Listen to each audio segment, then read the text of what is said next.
23 अगस्त 2023 India ने एक इतिहास रचा।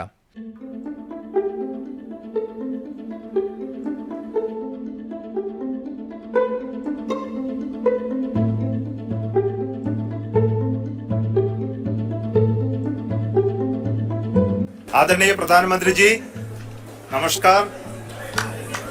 Sir, we have achieved soft landing on the moon.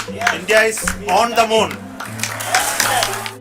जब चंद्रयान 3 ने मून के साउथ पोल पर सॉफ्ट लैंडिंग की तो हर इंडियन का सीना गर्व से चौड़ा हो गया।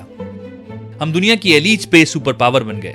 हमने सोचा हमारे साइंटिस्ट देश के सबसे बड़े हीरो हैं और हमारा स्पेस प्रोग्राम अनस्टॉपेबल है। लेकिन ठीक 3 साल बाद जुलाई 2026 में पर्दे के पीछे कुछ ऐसा हुआ जिसने पूरे स्पेस इकोसिस्टम को हिलाकर रख दिया। India's space ambitions are soaring, but behind the scenes, ISRO is battling a talent crunch. Reports के मुताबिक पिछले कुछ महीनों में 100 से ज्यादा साइंटिस्ट और टेक्निकल एक्सपर्ट्स रिजाइन कर चुके हैं या वॉलंटरी रिटायरमेंट ले चुके हैं। इसमें से कई लोग गगनयान और चंद्रयान जैसे मिशन का हिस्सा थे। और जब डिपार्टमेंट ऑफ स्पेस को यह पता चला तो उन्होंने एक नया रूल बना दिया। कोई भी साइंटिस्ट अब आसानी से अपना रेजिग्नेशन या वॉलंटरी रिटायरमेंट नहीं ले सकता। एक तरफ देश गगनयान और अपना खुद का स्पेस स्टेशन बनाने की तैयारी कर रहा है और दूसरी तरफ जिन ब्रेन्स ने हमें चांद तक पहुंचाया वो इसरो को छोड़कर बाहर जा रहे हैं। आखिर ऐसा हुआ कैसे? जो ऑर्गेनाइजेशन जहां लोग पैसा नहीं देश के लिए काम करते थे, वहां से लोग इतनी तेजी से क्यों जा रहे हैं? क्या यह सिर्फ कॉर्पोरेट लालच है या सिस्टम के अंदर कोई ऐसा छुपा हुआ फ्रैक्चर जिसे हमसे छुपाया जा रहा है? जुलाई 2026 को एक इंटरनल मेमो लीक हुआ। डिपार्टमेंट ऑफ स्पेस ने अपने बड़े सेंटर्स जैसे बेंगलुरु के UR राव सैटेलाइट सेंटर और तिरुवनंतपुरम के विक्रम साराभाई स्पेस सेंटर को एक डायरेक्टिव भेजा।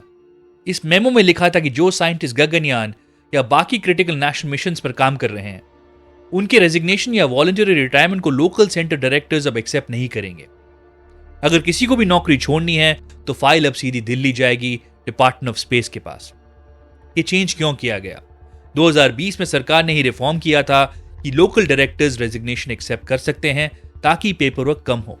लेकिन 6 साल बाद जब 100 से 120 सीनियर ग्रुप ए साइंटिस्ट ने एक साथ एग्जिट गेट पकड़ा तो सिस्टम पैनिक मोड में आ गया और सरकार को अपना ही डिसीजन पलटना पड़ा। क्वांटिटेटिव टर्म्स में देखने पर शायद 14,000 के वर्कफोर्स में 100 लोग बहुत कम लगते हैं, but don't just look at the numbers, look at the value. ये लोग एंट्री लेवल एम्प्लॉइज नहीं हैं।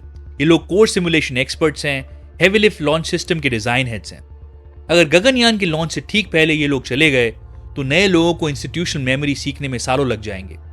गगनयान भारत का पहला ह्यूमन स्पेस फ्लाइट मिशन है, मतलब पहली बार इंडियन एस्ट्रोनॉट्स को इंडियन रॉकेट से स्पेस में भेजना और उन्हें सेफली वापस लाना। ये सिर्फ एक मिशन नहीं, ये देश की स्पेस कैपेबिलिटी का नेक्स्ट लेवल है। जहां पहले सिर्फ मशीन्स जाती थी, अब इंसान जाएंगे। इसीलिए इस मिशन पर काम करने वाले साइंटिस्ट का एक्सपीरियंस बहुत क्रिटिकल है। सवाल यह है, क्या यह सिर्फ नॉर्मल इटरेशन है या ये कुछ और बड़ा संकट है? 2020 में भारत सरकार ने स्पेस सेक्टर्स को प्राइवेट प्लेयर्स के लिए खोल दिया। इन स्पेस बनाया गया और इंडियन स्पेस पॉलिसी 2023 लाई गई। सरकार चाहती थी कि इंडिया में इलॉन मस्क की स्पेसएक्स जैसी प्राइवेट कंपनीज खड़ी हो सकें और सिर्फ 6 साल के अंदर प्राइवेट स्पेस स्टार्टअप्स का पूरा इकोसिस्टम खड़ा हो गया। Skyroot aerospace, Agnikul cosmos, Pixxel, Dhruva space.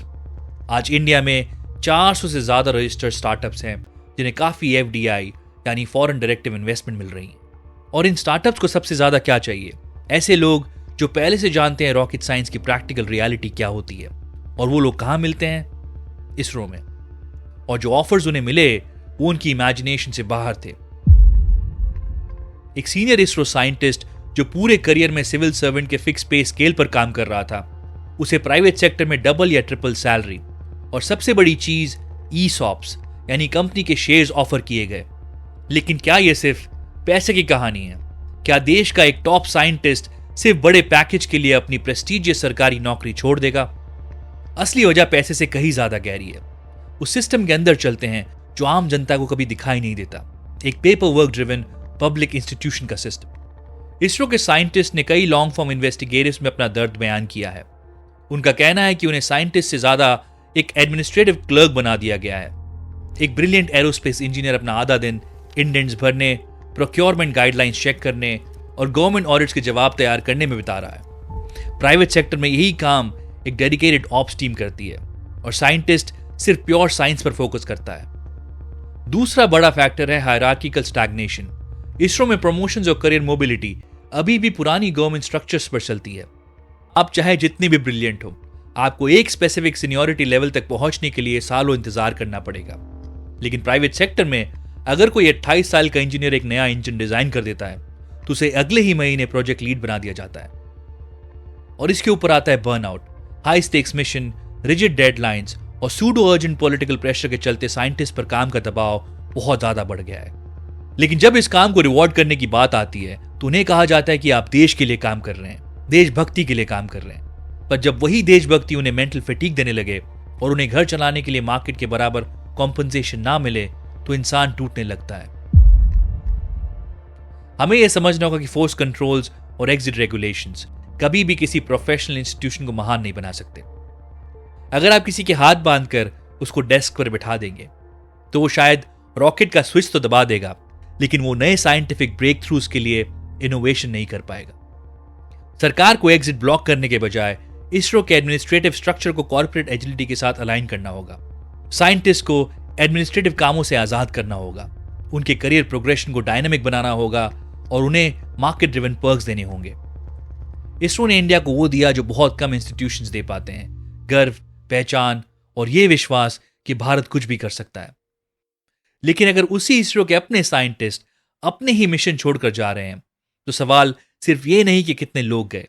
असली सवाल ये है, अगर एक सिस्टम अपने सबसे एक्सपीरियंस लोगों को रोक नहीं पा रहा सिर्फ इसलिए क्योंकि उन्हें वो नहीं दे पा रहा जो वो चाहते हैं, तो क्या प्रॉब्लम उन लोगों में है जो जा रहे हैं या उस सिस्टम में जिसने उन्हें जाने पर मजबूर किया?